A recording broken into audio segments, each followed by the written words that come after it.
All right, y'all. Well, welcome to the HoeBusters podcast, where we're going to dive into some real life challenges, heartbreaks, triumphs, transformations, and all that good stuff that shapes us. I'm your host, Derry. I'm joined here by a panel of awesome guests, family, friends, just everybody. Some people I really love, and I'm grateful for them to be here with me today for this episode. We are in my hometown, Hartford, Connecticut. I am so excited to be here. Came up for the weekend from Charlotte and attended my 20-year high school reunion. CHS, Conard High School in West Hartford, y'all. And we had a freaking hell of a time. We did. Okay, so hopefully we have an engaging conversation with you all today and just kind of share our experiences, some of our life stories, and, you know, just some good stuff to encourage people out here, share a different perspective of some of our lives, because we grew up very different than most people of color. So first, I want to actually let you all have a chance to just kind of go around the room, introduce yourselves. You can tell a little bit about what you do, where you are, and tell us the year that you graduated from CHS also. Because we are all CHS and Conard High alumni up in this room. Yes. All right, so start right here with Big Cuz.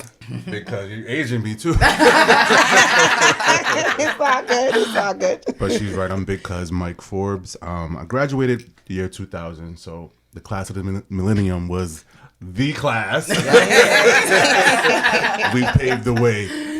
So yeah, class of 2000, and you know, after that I went off to college in Atlanta, and I'm back in Connecticut now. But professionally, I'm in the insurance industry for the 9 to 5. Outside of the 9 to 5, I'm a creative, published author. I have a book out, A Journey Paved in Words.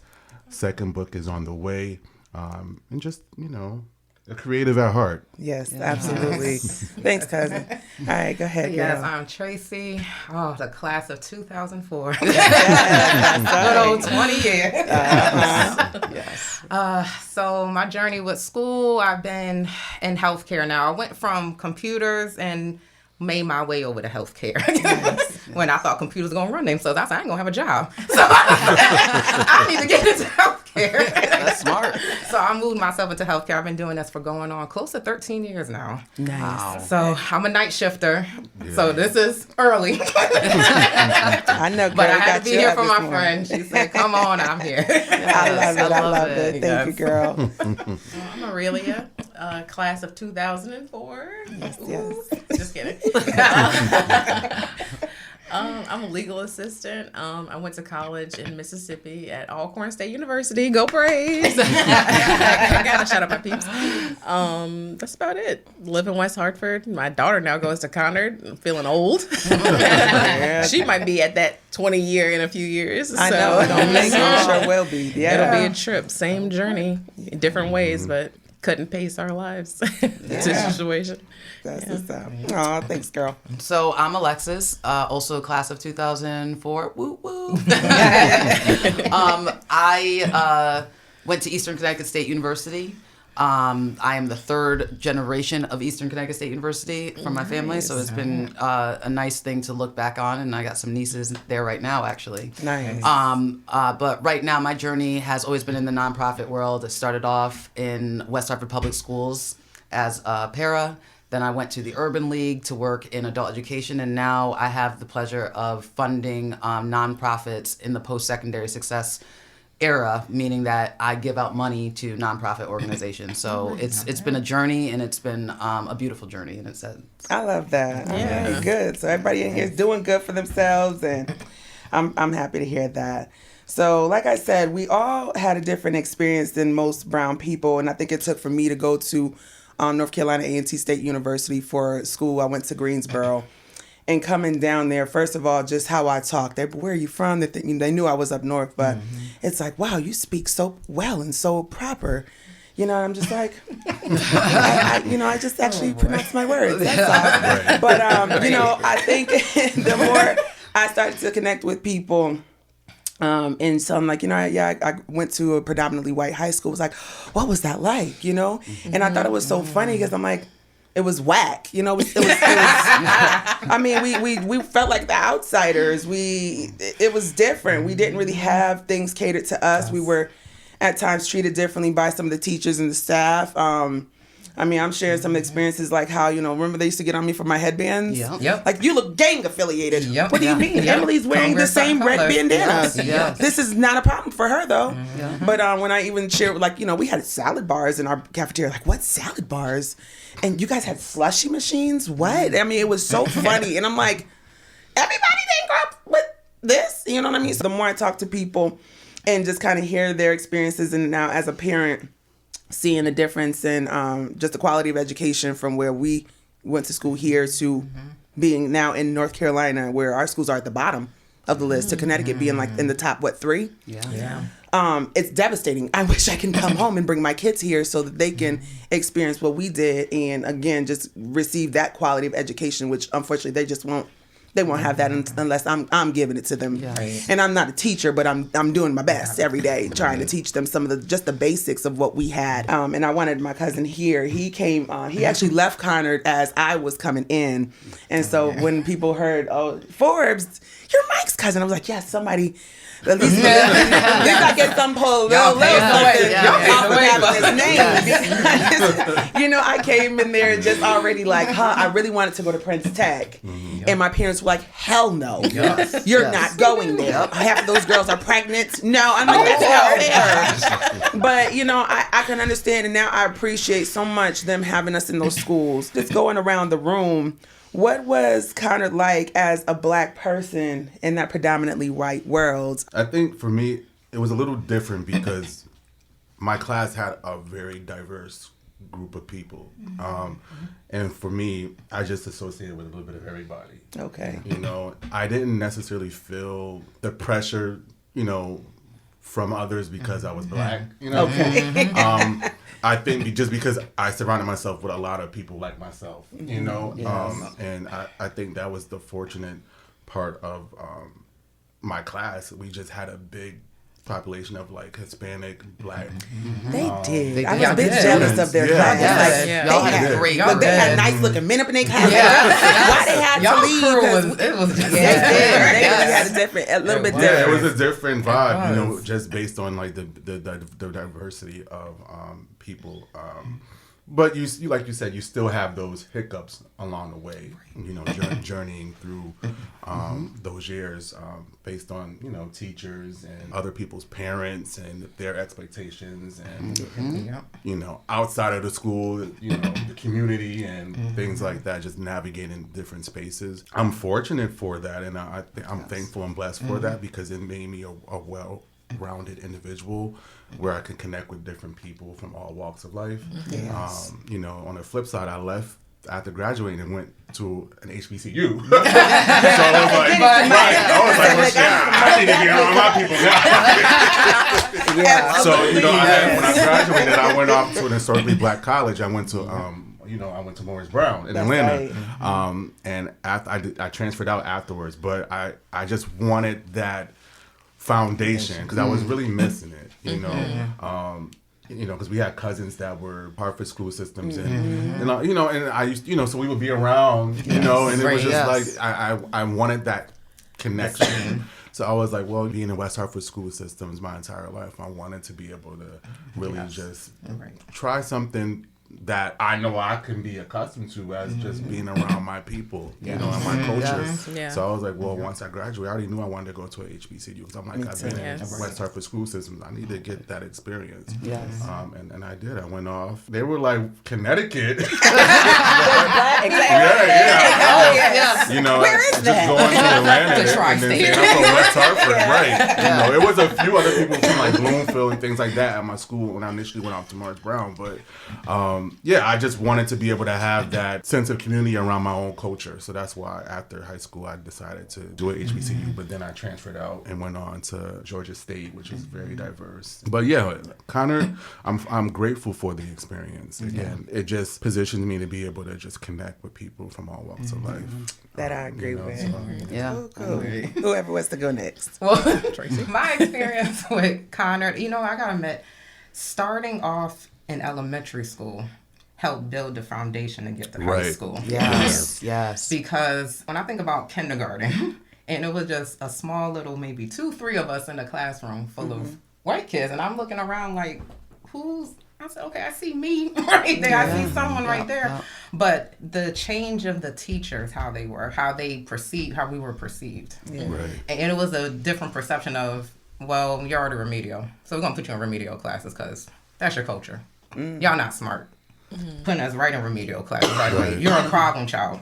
You need to be put on to get your behavior set. Right. So it's like the little things like that, getting up to high school, it was like I was mentally prepared for like, hey, what's coming up next? Right. Yeah. Because, you know, I said, okay, we dealt with this in elementary, dealt with the middle school stuff. Now what's on high school going to bring? And high school brought a different thing, but I was still grateful that it was times we'd be like, why do we have to deal with this? But I like that we had a great education. Yeah. And I see why my mother said, I moved y'all to West Hartford for a reason. Because I wanted y'all to be in better school systems, to do better. Right. Yes. So the foundation of that, but what I did appreciate was that we saw multiple cultures. Yeah. It wasn't many, but we were exposed to different cultures. I was exposed to seeing like, okay, the Asian culture, how they are. I've seen how some of our black people, because regardless, just because we're black, everyone still acts very differently Yeah. within the culture. And then, you know, we had our white people. I was like, there was people who were good, bad, and then the ugly. Yes. Yes. But I love, and also with the Hispanics we were with also. It's like, it was just seeing a plethora of people, but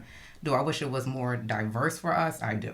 I For get us. Yeah. What about you, Miss Aurelia? I feel like overall it was a pretty positive experience. I feel like one thing that I definitely did not like is I feel like I wouldn't say I blame it on the school, but it's like that pressure that's on you. Because to say like, okay, we were all in the same class, same class, but like individually we were not in the same classes at No. school. Nope. Right. So it's like it's 12 black people out of like 300, but none of us have the same classes.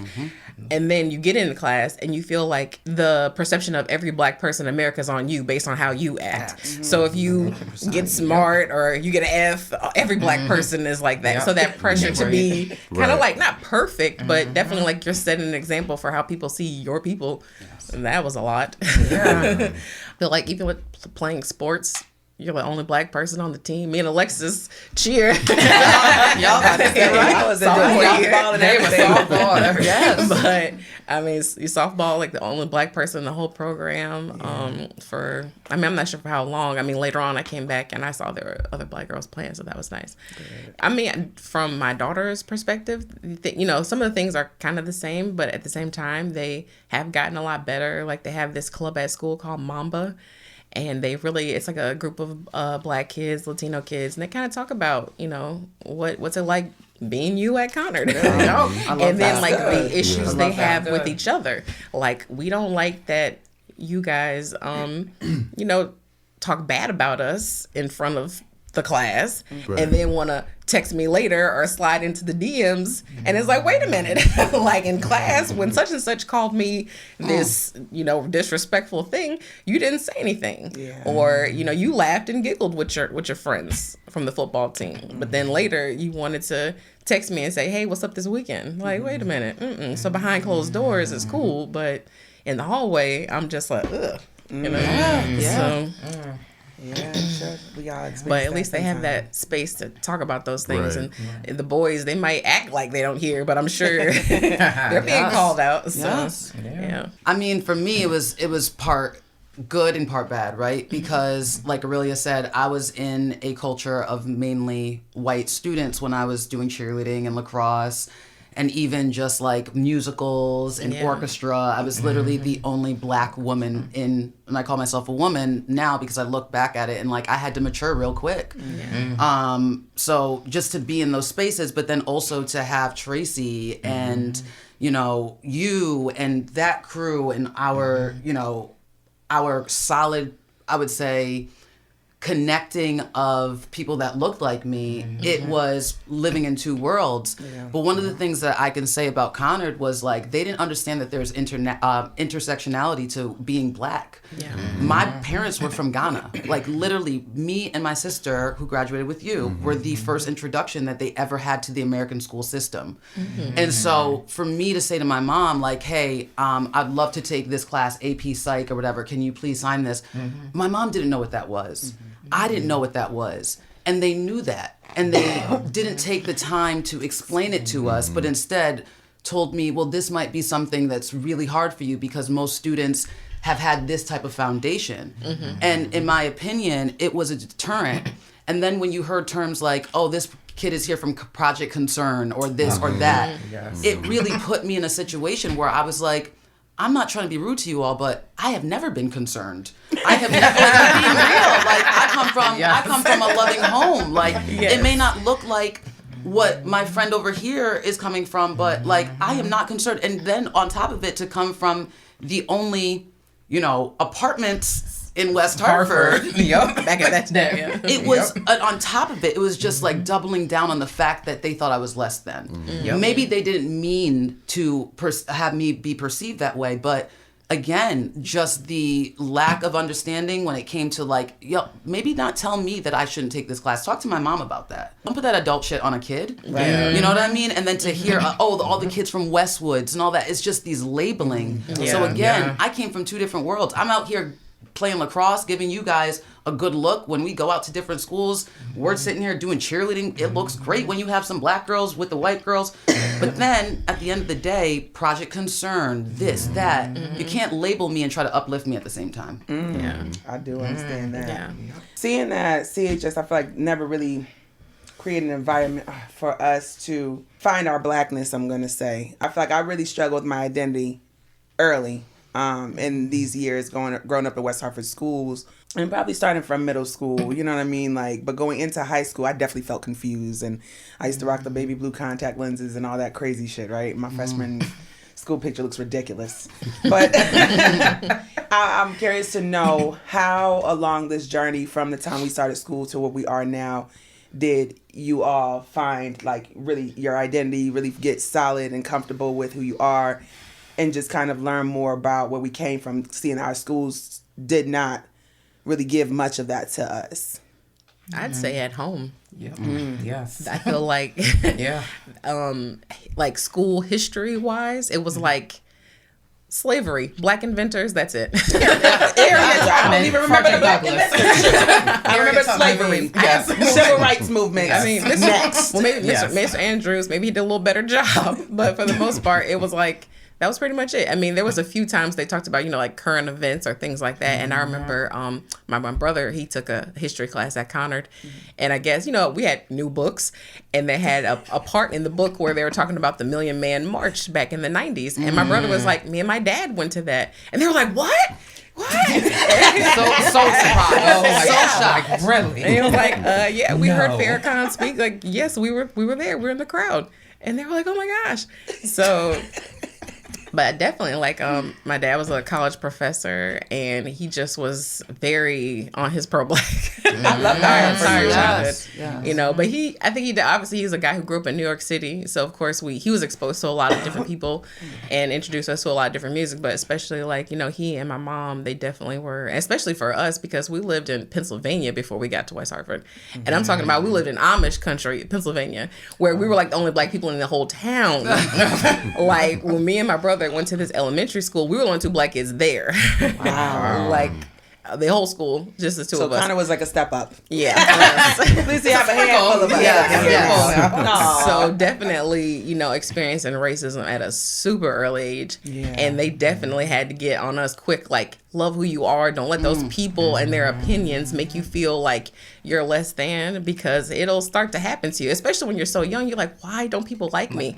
Why are they shunning me? Why don't they want to play with me? Yes. But they're like, that's their problem. You just got to be secure in yourself. And I just think that, them teaching us stuff, and we're going to sit down and watch this PBS special. And oh my gosh, when I tell you the documentaries we watch, oh, they're talking about Miles Davis. We're going to put this on now. They're talking about Thurgood Marshall. We're going to watch this. And it's just like, oh my goodness. But of course, when you get older, you realize how much it really taught you about who you are and our people and what we've been through. And especially my dad, he's so old. Lord, he was trying to go on freedom rides and stuff. I'm telling you, when, protesting in Florida, he's, his mother, you're supposed to be in college. He out here protesting, got arrested.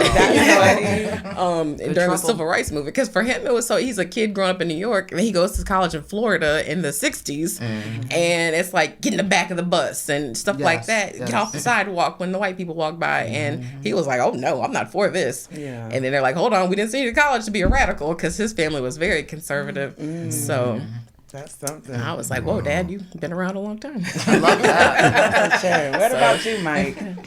I think outside, at home, obviously, yes. But I just navigated that in school and around my surroundings. I had more struggle outside of school with that piece from my peers that look like me, because me, growing up in West Hartford and attending West Hartford schools, I would get, oh, you're an Oreo, or oh my God, all the time. you talk white, and and what is talking white? Because I can pronounce and pronunciate and speak, or they would say you speak proper, and it's just I got that more so from just my people that look just like me, and speak to it. That was so just I really grasped identity, just home, and then just how I navigated the spaces outside of the school. That was the difference, being black and then being around other black people, but growing up in the suburbs and attending West Hartford school system and people thinking I'm better than them, and, and because I wasn't struggling like they had to struggle. So, it was just a lot, because, when you're in that position, when you have kids as a parent, you always want better for your kids than you have. So that was, the reason why my parents moved out of Hartford, moved to West Hartford, so I could get into the West Hartford school system, from elementary all the way up through high school.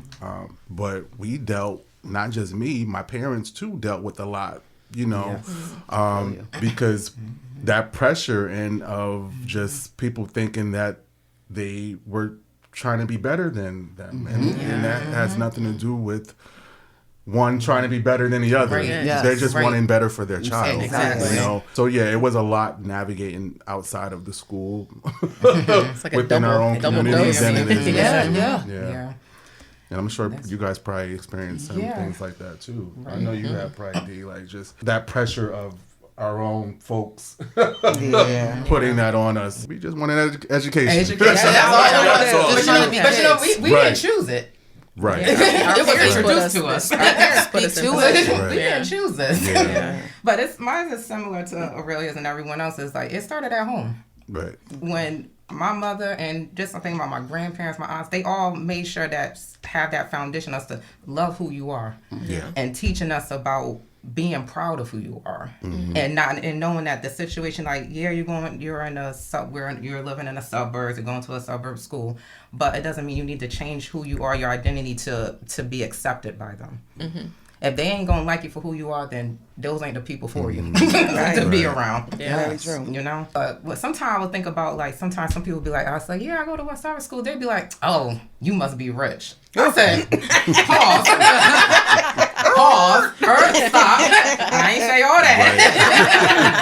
I said, I'm broke. Think about a kid. I'm broke. Mom's got I'm living with my mother. They just affiliated West Hartford would have money. West Hartford people just it's equated to money. And Yeah. I'm like, why is that? But that's the thing, the misconception. 100%. You know, so it's just like, that's what I used to have to deal with a lot. What about you, Lex? I'm similar to all of y'all. Like, one thing that I heard you say earlier that I gotta just go back on. You were like, "Well, I'm not a teacher, blah blah." Like, our parents are our first teachers. Our grandmothers, our grandfathers, our aunts or uncles, whoever who we knew before we knew the Mrs. this person at school, they were our first teachers. So I truly believe my identity came from my first teacher, which was my mom. Okay. When my mom refers to me, she's Nana Yakon. That's my name. That is my Ghanaian name. And so for me, I was taught who I was. I was taught about our culture, how Ghanaians were, the first African country to reach democracy. And Kwame Nkrumah was the first president that we had that allowed for a democratic nation. And so I was learning that, but I was also learning about Black culture because I didn't know about Black culture. I didn't know about the South. I didn't know about HBCUs. None of that. Like, I knew about fufu, kenke, jollof, like, that's what I'm talking. Like, when people would be like, you know how to make greens? I'm like, no, we make, and that's where that identity piece came from, where I was struggling because I wanted to relate to my people. But at home, I'm teaching my grandmother how to speak English so that way when we go to ShopRite, she can ask for a tomato and say tomato. So for me, even now, I struggle with that because I have a daughter where I want her to learn about Black culture. I want her to understand how people might see her, but I also want her to understand how to speak tree.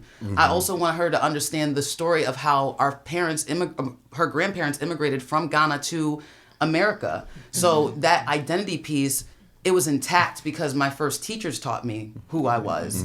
Like you said, I would be out with my cousins from East Hartford and they're like, oh, that girl, she's the white one of the family. And it still happens. I'm telling you, it still happens today. I'm going to Ghana in October. And I already know everyone's going to be like, what are you going to bring for me? What do you have for me? So again, I have to deal with this identity in my head that, yes, I know that I have a better education opportunity. I have better employment opportunity, but I still can't allow myself to shell back into that. I don't know who I am. I know who I am. Right. It may not be who other people see me as, but I can't allow their perception to take away from who I know. So that struggle piece of being a kid and just having people think just because you're from a town or whatever, you got money. Who? Right. I'm 9. How's that money? That's what I was gonna say. And just too. that idea of like every Black person is not the same. Like I didn't even think about that aspect of like not being from here, but you're looked at. Oh, you're a Black American, Yes. but that's not the Yes. situation for every. I literally, every when Black people ask person. me, what are you? I'm like, I'm African American. Like, my parents are from Africa, and I was born in America. Yeah. Something. What is some of the privilege?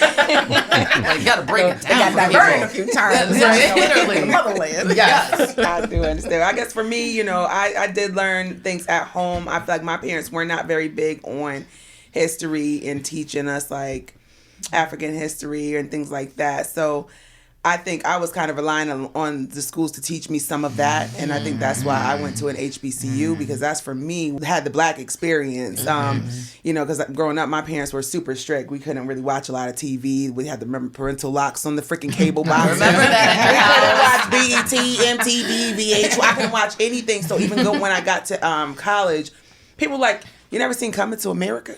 You haven't seen this? You haven't. The 5 Heartbeats? My heartbeat. Yes. Things that we should have seen. No, there's so many music videos I've never even seen, you guys. But I think it was a good experience, like to actually be in African American history classes and just learn things I hadn't been exposed to before.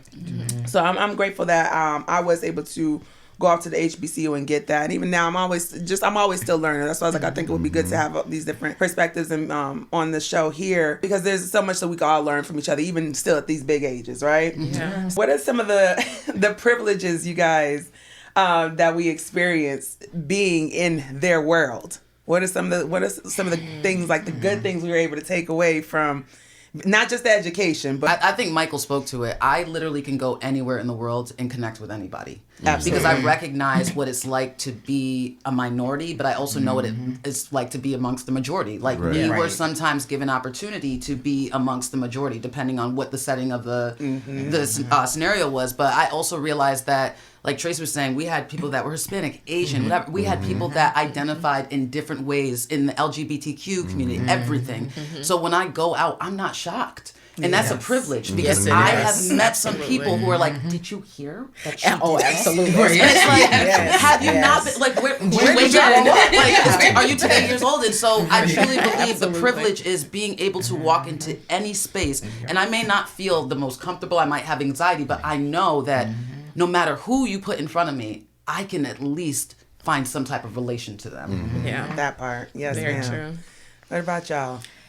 It's the same as what Alexa said. True, because I just think about sometime when they went over different cultures, and the school might have been small, might have not been a long time, but we went over learning how to write in Japanese, and they would bring us, say like, okay, we're gonna eat at a Japanese restaurant. We learned little things like that from cultures around the world that I appreciated, and I would go home and say, "Mom, look what I learned." I know I speak a little bit of this language, drawing out. It was little things that I appreciated. From them, and I appreciate also the different types of courses we were able to take. We got exposed. I'm not saying, I know that other schools are able to have a lot, but I think we in West Harvard, they were able to give us a little bit more that we were able to take that a lot of people weren't able to take, and that's what I appreciate too. Like, we had a lot of electives. We had a lot of electives. We was like, what y'all taking? What you gonna take? What you gonna take? Let's get the same class. I agree. That's what I appreciated of West Harvard schools, the opportunities of multiple different things that we were able to experience and learn about. Absolutely. I know we learned how to make a clock, a birdhouse. We learned how to shoot our own photos and develop them in the past. Oh my gosh, I forgot about that. We were cooking, home baking stuff, and pottery. And, I laughed telling people about some of the things we did. Like, we did fencing in high school. Oh my God. Yoga before yoga was. And line dancing. Playing tennis. You learned how to play golf in gym class. Yes, You really did. We sure taught us how to play did. golf. Badminton, like That was my game. Like, that's something that was illegal. Yo, we used to go back and forth. Like, let's go. They were like Batman. What's Batman? I'm like, Y'all don't know. Do y'all remember we used to do when they used to set up all the like balancing beams and we just Gymnastics. I love that. Yes. Oh my goodness. But one thing that I was grateful that we were exposed to teachers who did not like put it on us to like stay home. I had so many teachers that were like, get the hell out of West Hartford. Go elsewhere, study abroad. Because I think for a lot of Black families, it's like comfortable to keep you close to home. Keep you here, stay here around mom and dad and be safe. and I can understand it, but I think being in those schools, like we have friends who studied in all types of just countries and different places where I'm like, wow, I don't think, like going to a HBCU, so many people were local. Because those schools are like, go here, stay here, go here. Like they're just preparing you to just go right here to the next closest school here in your hometown. But I was so grateful that I didn't, like, because I knew I wanted to get away. I felt like there was so much more to Connecticut. But I constantly had teachers in my ear, like, even you, Black girl, get out of here and go somewhere and experience something different. So I think that's really important too. Mike, did you attend your high school reunion? I did. How was it? We had a good time. Did y'all have a good turnout? Well, it was the 10-year.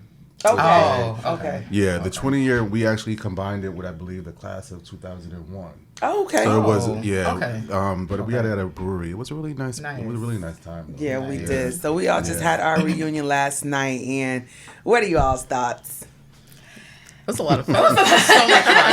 It was a lot of fun. It was better than I thought it was going to be, honestly. I only anticipated staying for about an hour. Like, I'll give y'all an hour of my time. We were there the entire night. I said, this is 6 to 10, I ain't staying.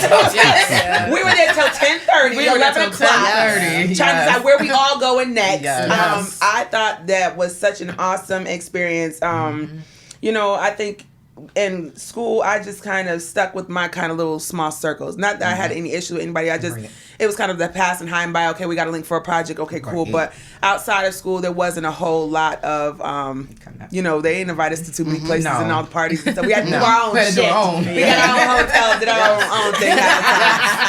But for me, I think it was really awesome. First of all, that so many other people were so supportive of this podcast. I had no idea that so many people from high school were following and watching, like, oh my God, HoeBusters, this is crazy. What gave you? I'm like, you're watching this? Is unbelievable. So for me, I was like, you know, I think it was really nice to see, like, I don't think we went to school with a whole lot of haters. Like, there's a lot of very resourceful people that are very well connected. It was so much love in that room. It was just, it was really awesome. Like, it was just the right personalities, I think. And it was very well put together, too. So I was really, really grateful for the work they put in on that. But just kind of seeing where everybody is now is like, this is the benefit. This was the privilege of growing up in this environment with these schools. Like, everyone's doing well. I said, look, it looks like half of our school freaking works in the hospitals out here. Everybody got a job.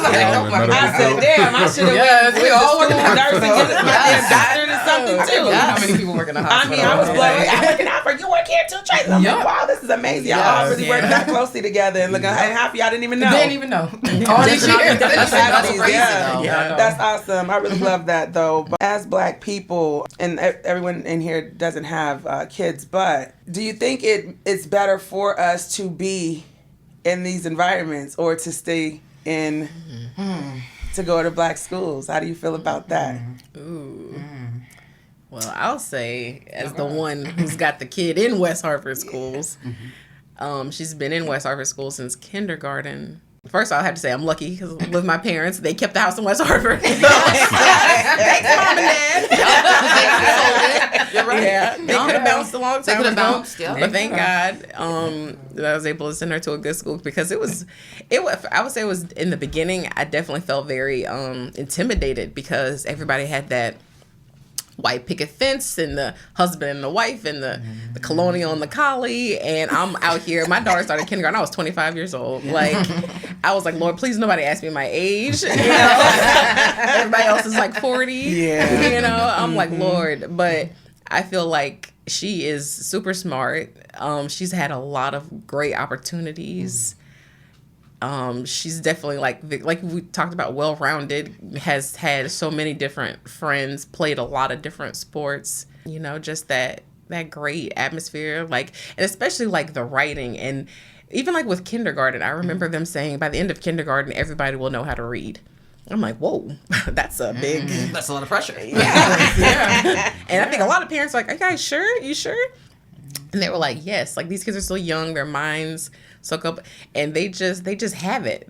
I mean, her teacher, and they started slow, but they got it. I just feel like when you see it yourself as a parent, it's like, wow, they know what they're doing, because they were reading and writing essays in like second, third grade, and it was just really impressive. I remember they had this famous Americans project they did, and every kid could pick anybody they wanted, but it had to be different. Nobody could have the same person, so it was a lot of people. Yeah. And I remember my daughter standing up in class and being like, Martin Luther King is the person she was obsessed with Martin Luther King for a minute. I love that. That's cute. And she read the books so much and she was so into it. It's like she didn't look at her little cue card. I'm just like, a cue card presentation? I'm like, how old was I when I did such a thing? And in second grade, I'm like, whoa. But sometimes I do feel like it can be like that part where you're around people who, why is your hair like that? And, all those things, and make you feel like you're different. And, definitely even just like, oh my gosh, like, when being in middle school and high school, oh my gosh, I'm so fat. Oh, I look like this. But you're comparing yourself to someone who is totally different. Totally different. From size 0. While you're like a size 11, 12. Yes. And it's like, why don't, but I think that does get you. And there has been times where as a parent, I'm just like, would it have been better if my kid was like growing up in Atlanta and going to like Booker T. Washington High School or something like that, Frederick Douglass High School, where, it might not be the same education, but at least she's around people who are like her, understands her, and but it's hard to say, but it's a trip. Yeah. I'm on the fence. Yeah. I'm really on the fence because I'm just thinking about my nieces who graduated. I got my nephew who's still in elementary school now, with a majority of his, black and brown right now. And then I think about my nieces who they had a sprinkle of white, but it had a majority of black, Spanish too. And then I sometimes look at their things. Sometimes they say like they feel like they missed some opportunities. Like when they hear what me and my sister, when we say about how school was for us, they were like, Dad, I didn't get to do that. I didn't get to do that. And it's like, it's almost like they feel like they were like they were robbed. Yeah. In a way. Yeah. But then on the flip side, it's like they ain't have to explain themselves all the time. You know what I'm saying? True. What do you mean by that? No, they didn't have to explain because Right. they friends, they just got it. They knew right away. So it's like you got the flip side of both. Like I wish that they were able to kind of experience what we went through. See like the different electives, seeing the different sports. They didn't see that. Yeah. So, it's like, it's kind of like, but then, they also like the teaching has gone downhill. Yes. Teaching is not how it used to be. These teachers are not, they're teaching them off a laptop. Yeah. They're not even, sometimes they're not even teaching them nothing. They're teaching them, talking about their lives. So what happened with math class? Right. You talking about your personal life. Girl, my Who daughter's cares? teacher used to come talk about his baby's mama, his child support. Sir, you sound stressed. You sound like you need a Because therapist. when these kids coming back home talking about they know everything about their teacher, I'm Right. like, Yeah, so they really do. You know what 10 times 10 is? Right. I understand. It's like, it's just, of course, generation to generation, school is going to just be different. I'm not saying it's not hard for these teachers because I can imagine it as people, but right, Yes. what they're going. But it's like, that's why I'm just on the fence about if it's going to a predominantly all black school or having a more diverse school. I wish it could be more diverse. It's hard. It's like, because you know what? It shouldn't be where certain schools got to have it all and other schools like, y'all don't need all that. Who cares? It's bull. This whole country is supposed to have it all opportunity in all the schools. Equal, yeah. Why do people got to get bussed out to another district just to say so I can get a better education? Right. Why do parents say I got to move to another school, That's the another truth. town because I want my kids to have a better school? It should be the same in every It really school should district be. around the country. It really should. This is the United States, right? Supposed to be the best education, right? I mean, for me, it's hard because my daughter is, my husband's white, I'm black, and we have to navigate through things together. But what I always say to him is, no matter where we go, you're the dominant culture, and I want my daughter to recognize that dominance is not just by color. So we have to navigate those conversations. And I'm a mom aunt. Before I had Serena 2 years ago, Jacob and Janelle are my life. Like my sister's kids are my life. And I watched them go from, I'm not going to name the school system, but a school system where there was predominantly black and Hispanic students. And my nephew was identified having as a learning disability with an IEP. And then my sister was like, I'm going to move to Newington because I recognize he's not getting the same supports here that he should get here. So yes, he's in a town where there's not a lot of black people. That my sister feels sometimes a little bit outcasted by being in these spaces, but compared to where she was prior to, he is getting so many more supports, so many more opportunities. And like you said, it shouldn't be that way.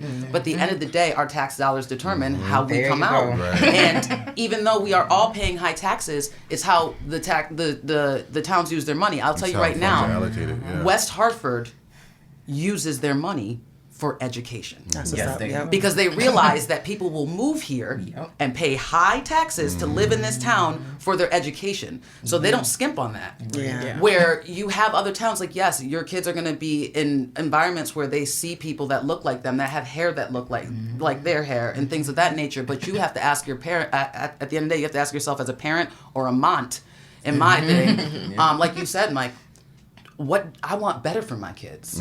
So does that mean that I'm going to have them go through some bullshit where somebody's going to ask them, like, how did you get this to come out of your head, but your hair was so short before? Overnight. So at the end of the day, I ask Why are you myself, putting on sunscreen? that's what I'm This is saying. lotion. That's lotion. Do I want to have my kid not have the right education, or should I start educating people with my system, with my kids in that environment? So I'd rather put my daughter, to be honest, in an environment where she's going to get better than I got. Gotcha. Even if I have to go up in there and educate some people on the way they're treating her. I'm with that. That's what's up. I guess my last question would be to, give some advice to young Black people who are in this environment. What kind of advice would you give them growing up in a predominantly white world? So that's like a nuanced question too, because it's just so many moving pieces and parts. But I mean, I would just say be you, you know. And I know it's easier said than done when you're up against people's perceptions of you and their image and opinion of you, but just be yourself, pave your own lane, and just know that what you think of yourself matters more than what others think of you. I love that. And I think that's the difficult piece. We tend to take the burden of other people's opinions and views, and we carry that as our reality. And it's not, you know, so what you think of yourself is what matters most.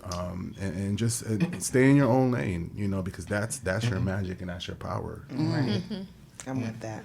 What you got? Yeah, the same thing is don't change who you are just to be accepted. Right. That's one big thing. Do not change who you are just to say so they can like me. Don't do that, because at the end of the day, as you get older, it doesn't change. Right. You got to bring these values into adulthood. It does not change. Sometimes it gets worse as an adult. That's You true. got to check people. Yeah. But they just got to know it doesn't. Just know that what you're going to be learning and going through is going to trickle into how you're going to be as an adult. Yeah. Absolutely. So take those values. Don't lose your identity. Yeah. Do not lose your identity. I love that. What you got? You know what else? I think it's kind of different perspective. I think it's also a privilege to be around us because from that parent perspective, like when my daughter was younger, like I was the Girl Scout troop leader. And I'm sure like those white kids will take that into the future. Like, oh my gosh, when I was a kid, it was a Black woman who led our Girl Scout troop. And she was out there camping and making tents and everything else and was on time. And, and you know, some people try to take some of the credit, but yes, it was my ideas for a lot of those meetings. And staying up at night like, oh my gosh, let me get the fake money and do this and put together this stuff. But yeah, like, them having met us and given them a different view of Black people that's a privilege for them too. Absolutely. I'll go off of what you said. Kind of don't always think about the past as Black history. Think about the future as Black innovation, Black magic, like you were saying. And so we are, and I know that this is going to be controversial, but we are at a time right now where we are watching a woman who identifies as a Black woman get into a position or trying to get into a position that holds volume for all. I was going to say, I'm speaking into existence. Holds a position for all people, but especially Black people. And we watched a Black man do that before. So instead of people trying to teach you about the history of who you are, prepare for the future of who we will be. Yes. Because at the end of the day, people can't take shit away from you. They can't. Like you said, they can't take away your identity. They can't take shit away from you. So make that shit count. Do things. Don't let history be who we are. Make that future. Yeah, I love that. And don't let Black people don't do this. And if you want to play golf, play golf. Play golf. I play golf. Play tennis. I play You know what golf. I'm saying? You want to play softball, play softball. Yeah, What you want to do it. Yeah. Do it. what you Experience want. everything. Right. Try everything. I was gonna say that too. Just and when you're in that space and you are kind of afforded those different privileges and opportunities, God, take advantage of all of it. Yes. You just don't know how it will pay off, the connection you'll make. Oh, you did this, and you're getting a job because somebody you interviewed with had an experience doing fencing or whatever. You know what I mean? Things like that. But also making sure again that you really focus on trying to stay solid in who you are, loving yourself. I think self-love is something that was not really taught to us early. That I think it took probably all of us some kind of unfortunate life experiences, right? To really get to that space where you can really like love the fuck out of you and really pour into yourself the way you kind of pour into your friends and the people around you. So I love that. You guys, I think this was great, and we got another episode in the book. So we had a little bit of trouble with the video, but we're gonna get very creative, and we're gonna still make it work because y'all still gonna have y'all beautiful faces on camera as y'all talking. So we about to work this out in just a second. But thank you guys again for joining me today, and I'm glad we were able to have this conversation. I think it is important for us to be able to share experiences, and I think it's very insightful, and a lot of people actually are very curious to know what it was like. So I'm glad we have these platforms and these spaces to share some of this with the world. So I'm happy and I'm grateful, and I thank you all again. Thank you for having us. Yes, y'all.